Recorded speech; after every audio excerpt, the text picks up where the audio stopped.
Kinakamusta ka nga pala ng mga kapatid mo? Si Bunso, sasampa na naman ng barko next month.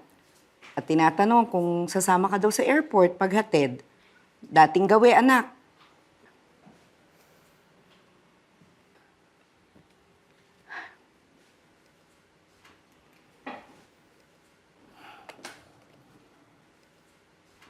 Namayat ka, anak.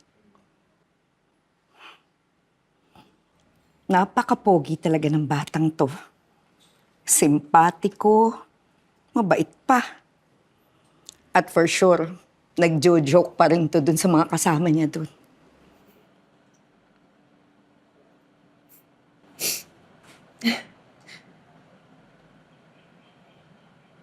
Sobrang excited niya sa pizza Noipi niya.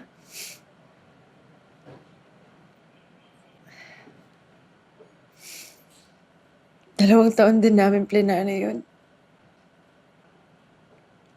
Tapos yung sisig pizza niya, sobrang sarap.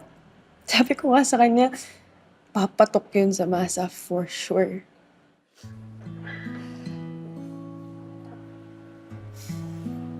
Tapos sa birthday niya next week,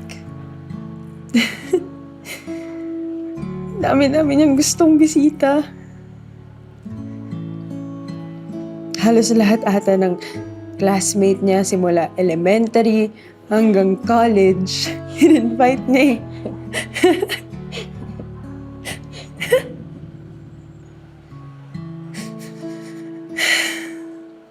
Sabi ko sa kanya, gisingin niya ako. Kasi pagluluto ko pa siya nung paborito niyang longganisa.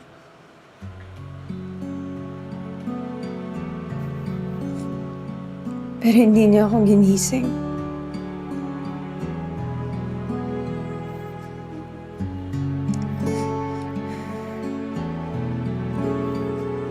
So, nagising lang sana ako.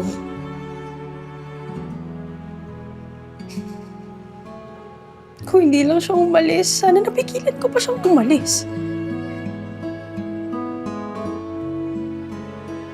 Sana nandito pa siya. Kung nagising lang siguro ako.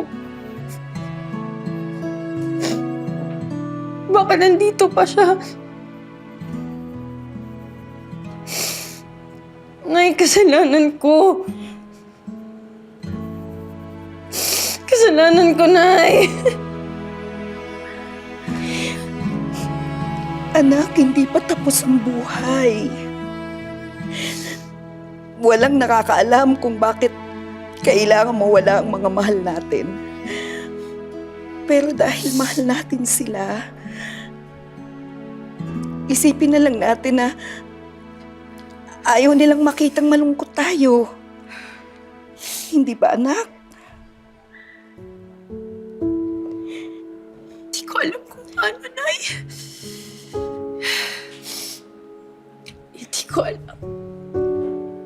Hindi ko alam kung paano. Ang dami pa naming pangarap. Andito pa kami, anak. Andito pa kami. Pamilya mo, kaibigan mo. Kakayanin mo. Kasama mo kami. Mahal namin si Bien. At mahal na mahal ka rin namin.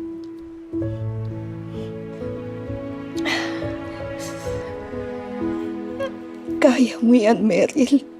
Kaya mo yan, anak.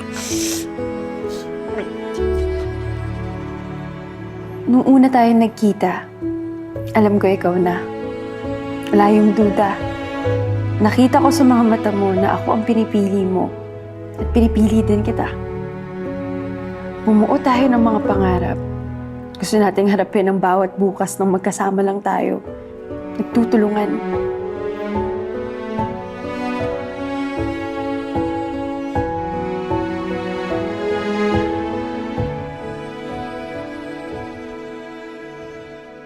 Na-imagine natin na magkasama tayo sa pagtanda, kasama ng mga magiging anak natin.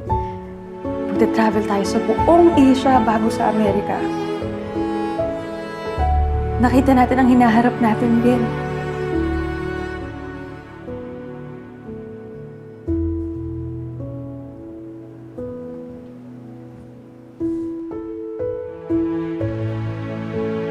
Usapan natin ako mauuna pagtandahan natin eh.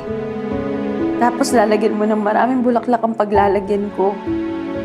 Sabi ko, gusto ko ng Malaysian moms, yung puti. Pero nauna ka. Iniwan mo ako. Ang daya-daya mo, Bien. Ang daya mo.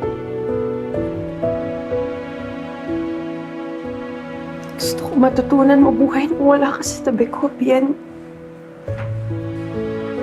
Gusto ko malaman kung paano. Bien, tulungan mo ko. Hindi naman kailangang kalimutan natin sila. Hindi mangyayari yun. Wala ni isang araw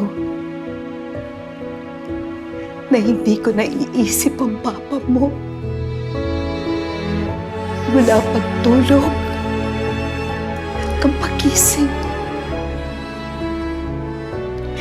At alam kong ganun din siya sa kabila. At ganun din si Bien, anak.